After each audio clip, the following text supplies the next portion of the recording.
વાર્તાઓ જે નિર્દોષ મનોરંજનનું કામ કરતી, પણ અફસોસ અત્યારે આવી વાર્તાઓ આપણે ભૂલતા જઈએ છીએ. એમ છતાં પણ એક વર્ગ એવો છે કે જેને આવી જૂની વાર્તાઓ સાંભળવી ગમે છે. હેલો દોસ્તો, હું છું વૈશાલી અને આજે આપણે આવી જ એક સરસ મજાની વાર્તા સાંભળવાના છીએ. તો વાર્તા સાંભળી અને તમારા બાળપણમાં ખોવાવા માટે મારી સાથે તૈયાર થઈ જાઓ. એક રાજા હતો, એને 12 છોકરીઓ.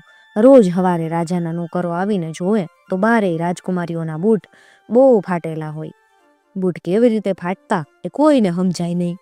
એટલે રાજાએ સિપાહીઓને હુકમ કર્યો કે જે માણસ આ છોકરીઓના બૂટ કેવી રીતે ફાટે છે એ શોધી લાવશે તો હું મારા મરણ પછી ગાદી એને આપીશ, અને જે માણસથી એ નહીં શોધી શકાય એનું માથું કાપી નાખવામાં આવશે. એ કામ માથે લેવા ઘણા માણસો આવ્યા, પણ કોઈથી કાંઈ શોધી ન શકાયું. એટલે રાજાએ તેમને મારી નાખ્યા. હવે એક ઘરડો સિપાઈ એ રાજાના મહેલ તરફ જતો હતો. એટલામાં એને એક ડોશી ભળી. ડોશીએ કીધું કે તું ક્યાં જાય છે?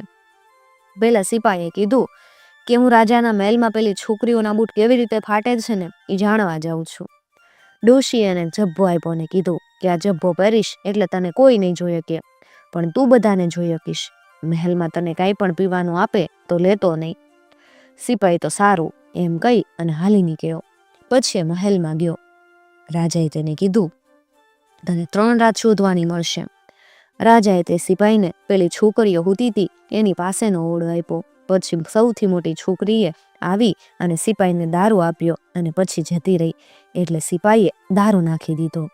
પહેલે દિવસે રાતે સિપાહીને બહુ ઊંઘ આવી. બીજે દાડે પણ એ જ પ્રમાણે થયું.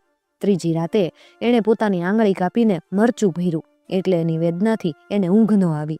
નહીં જાગતો જ રહ્યો. રાત્રે બધી છોકરીઓ ઉઠી એટલે સિપાઈ પેલો જબ્બો પહેરી લીધો. પછી બધી છોકરીઓએ હારા કપડાં પહેર્યા. એક પલંગ ઉપર બેઠી. પેલો સિપાઈ પણ જબ્બો પહેરી અને પલંગ ઉપર બેસી ગયો, પણ એને કોઈએ જોયો નહીં. સૌથી મોટી છોકરી કંઈક બોલી એટલે તે પલંગ એની મેળે જ નીચેના ભોયરામાં ગયો. અંદર એક દાદર આવ્યો. એના ઉપરથી બધી છોકરીઓ ઉતરી. સૌથી નાની છોકરી એ નાની હતી, એ પાછા રહી ગઈ ને એના સાથે પેલો સિપાઈ અથડાયો. એટલે પેલી છોકરીએ બધી છોકરીઓને કીધું કે મને કોઈક પકડે છે. એટલે બધી છોકરીઓ હસી અને કીધું કે તું તો ગાંડી થઈ ગઈ, અહીંયા તને કોણ પકડે?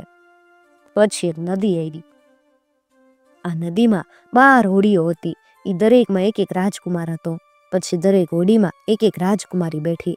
નાની છોકરીની સાથે પેલો સિપાઈ બેઠો. હોડીઓ એક મહેલની પાસે આવી. એ બધા મહેલમાં ગયા. પેલો સિપાઈ પણ ગયો. મહેલના દરવાજા આગળ એક ઝાડ હતું. એને સોનાના પાંદડા હતા. એ ઝાડ પરથી સિપાઈએ એ જગ્યાની નિશાની માટે થોડાક પાંદડા લઈ લીધા. મહેલમાં પેલા બધાએ નાચ કર્યો. ત્યાંથી પણ સિપાઈએ એક સોનાનો પ્યાલો નિશાની તરીકે ઉચકી લીધો. અને ત્યારે સિપાઈ ઓલી નાની છોકરી હારે ભટકાઈ ગયો. ને પછી સવાર પડવા આવી એટલે બધા પાછા ફર્યા. સિપાઈ રાજકુમારીઓથી જરા આગળ હાલી અને વેલો પથારીમાં હોઈ ગયો. સવારે રાજાએ પેલા સિપાહીને બોલાયો. સિપાહીએ રાજાને પેલા મહેલ પાસેના ઝાડના સોનાના પાંદડા બતાવ્યા.